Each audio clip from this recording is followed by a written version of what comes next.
itong latest weather update karong adlaw Biyernes, February 12, 2021. Hanging amihan ko northeast monsoon mo gihapon nagapekto karon sa northern ug central Luzon.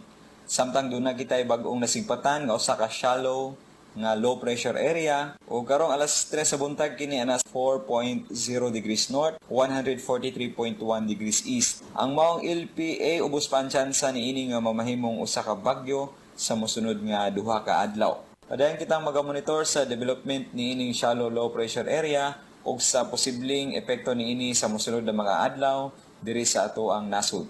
Samtang sa tong forecast karong mosunod na 24 oras ang Metro Cebu apil na gid ang kitibuk-ang bahin sa Kabisayaan, ingon man ang Palawan, apil ang Kalayaan Group of Islands ug ang Occidental Mindoro. Padayong makasinati iniining kasarangan ug init ka panahon. Apan dunay gihapoy tsansa sa mga lumalabay ug mga patak-patak ng mga pag-ulan o mga pagpanugdog og kilat, ilabi na gayud sa hapon ug sa gabii tungod lamang sa mga localized nga thunderstorms. Para sa dugang update, bisitaha mo ang website. Dinhi lang kutob, gikan diri sa Mactan, sa buhatan sa Pag-asa Visayas, DOST, ini si Mio Aguirre o may adlaw.